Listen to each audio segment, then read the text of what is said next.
Pops. Zaddy. Okay, let's talk about mental issues that women have.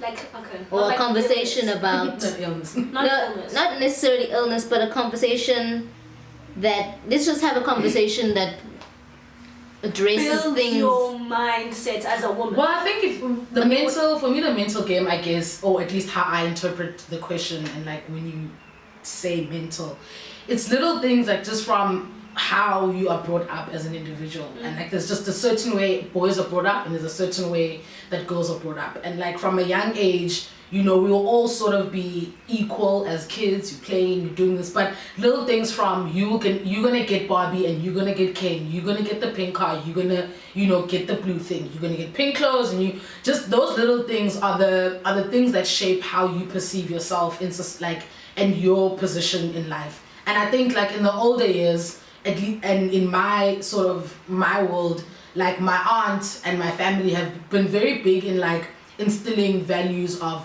you know, being a woman and what that means. And I come from a home, and by that I mean from me and my mom to like her sisters and stuff, single parents. So it's just all women, and that's just the crux. And they have all just instilled this thing of being independent and being able to thrive for yourself. And I think that mental challenge for me has always come in, who am I trying to be? Like, and how am I trying to exist in society as a female, and being black, and being 24, and those kinds of things kind of affect the way I sort of position myself at work and how I position myself in my personal life.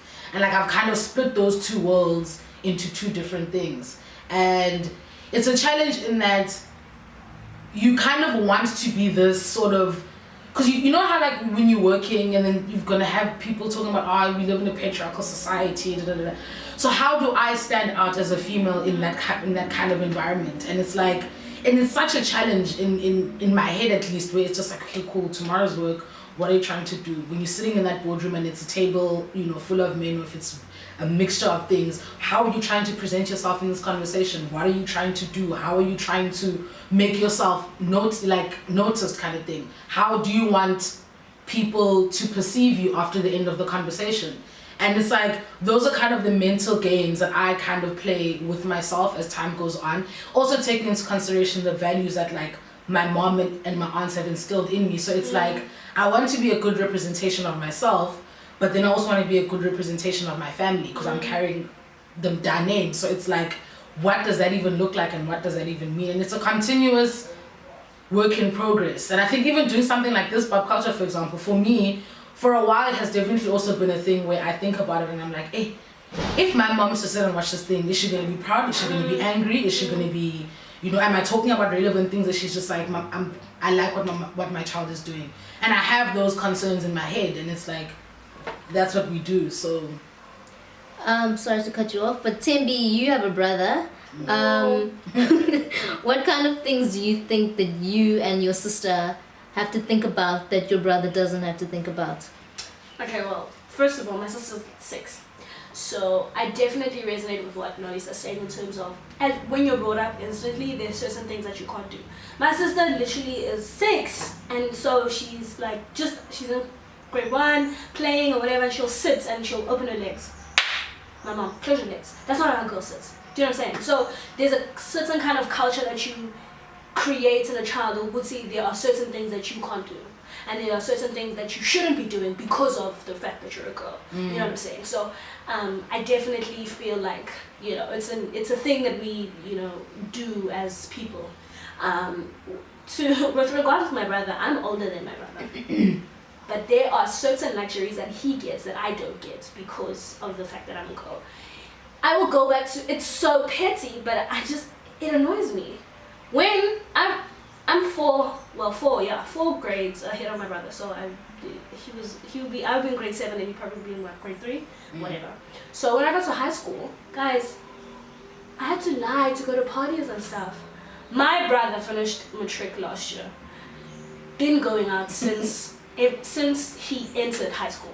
Dad, I'm going to Michael's house. Dad, there's a party at here, and you know he's going, intombazana ayihambi ebusuku. Ebusuku. Which is a girl doesn't go out at night. You know what I'm saying? So they're just all the time. There's just like these things like, no, you don't get to do this, guys.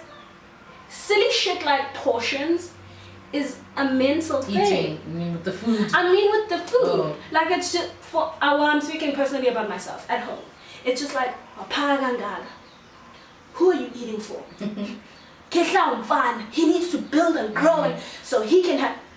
So I'm rationing my food now. But I'm hungry. I couldn't give a fuck about how I look or like the size that I am, and I just want to motherfucking eat. But you're telling me to ration my food because I'm a girl. He gets the thigh and the drumstick. I motherfucking want the drumstick. But no, he's hippie. So I'm still And the wing is like that. Look at the dry. And I must nibble on that bony, that you know that bony one that has no nyama but around it. I can't like it's stupid. That's what I'm saying. It's petty, but it's just it's things that structure you, and they're just even if I have like male friends, if I'm cooking for them. I'm going to para that way that I was brought up. You know? I was actually going to ask you that now, that when you become a mother, do you not think that you're probably going to do the same thing? I don't know. I mean, as you guys know, or maybe family viewers, you don't know, but the dream is to have 5 sons. There's okay, I do believe that that is a lot of mentalness, it's a lot of mental state as well, in terms of saying like, no, angifuni ntombazane because she could easily be pregnant, and if it's a boy, he doesn't get the backlash of it because he can impregnate her and we can pay the damages and it'll be done, so I never really have to see the kid. That kind of thinking is problematic as I think about it now, when I'm obviously had like learned about stuff and done gender courses and whatever. Like I get that is problematic to say, but when I was growing up, it just made sense. I was just like, no, abafana right, bagangile, they're fine because that's what they have to be, and they'll be gangster one time, then they'll be fine, but they'll grow up and they'll be great guys. I'm just like, okay, but I could probably have a daughter and she could want to do the same, and why is she not allowed to kind of do the same thing, So I definitely feel like, and I'm the eldest, I feel like I should be entitled to some things like that my brother can't be, but no, by virtue of the fact that I have a vagina, no. That's hilarious. Over here we wrote societal. I can't remember what we decided we were gonna speak about there. We were gonna say it's like. Well, societal. You kind of think it's like I think societal for me also just speaks into or at least one of the things that come to mind is it's guys, and like just our interactions with guys and how we as women are supposed to be, whether it's in the club and those kinds of things, and how guys, or men, construction workers, when you walking in the streets of Cape Town or wherever you are, having those those kinds of things, and it's like just those things drive me insane. And it's just like, I think we should I think we should start a campaign where we actually go out and carry something like BB guns, and anytime someone whistles, says something, and you shoot it, and we actually, no, I'm being serious, and then we actually see how many people have been shot, how many times, and by who. Because like if we say like a certain area would get like a certain color or whatever, and you're shot by like blues, the reds, the yellows or whatever, just to see guys, Aslani. There was this one chick though on YouTube where she did this video of herself walking. She put a camera on her, and then she did this thing where she was just walking the streets. I don't know if it was in the streets of New York or something like that. Yeah, I've seen it. And it was basically just about her and how you just see the different guys that kind of either whistle at her or, hey mommy, or, that kind of thing. And like people that stare at her ass as she walks past. And it was probably like a 7-minute video.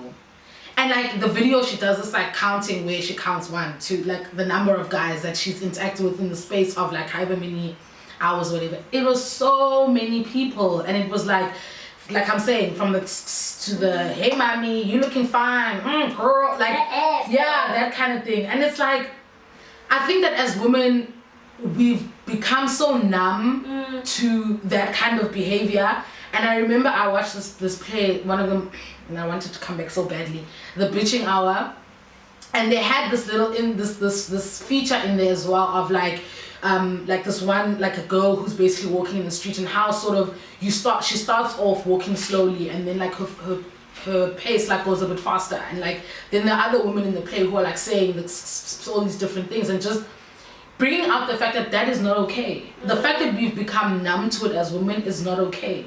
And for me, I think when it happens to me, I laugh. Like if someone is like, and then I walk past whatever, then they'll say whatever random thing this guy will say, I laugh. And then halfway through I'm like, why am I laughing? And why am I doing this again? And it's just and I think that's for me the one thing that gets me the most is just how men just think that they can just do this thing and it's okay. And then we as women just need to be like, either we'll respond to it or we won't. And the weird thing is that had the guy been someone who's good looking that you find attractive, you'd be okay with it. And you'd be like, pops, zaddy. You'd be okay with it. So that's just weird.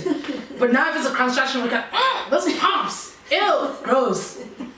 That's the one thing that I find very, very weird. It's like, it's okay when it's someone that you would be attracted to, but it's not okay when it's someone who's just some piece on the side. Which is, just very fascinating to me. But, yeah.